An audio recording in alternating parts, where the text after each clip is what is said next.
या मुलीबरोबर कॉलेजमधील मुलांनी अतिशय भयानक कृत्य केले। हे कृत्य ऐकल्यानंतर आपलाही अक्षरशः थरका पडेल।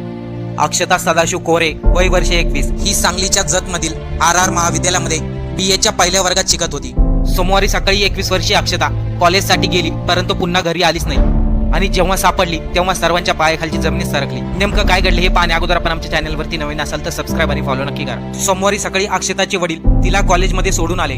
दुपारी 12:30च्या वेळेस अक्षताचे वडील तिला आणण्यासाठी गेले, परंतु 1:30 वाजून गेले तरी देखील 21 वर्षीय अक्षता कॉलेजच्या बाहेर आलीच नाही।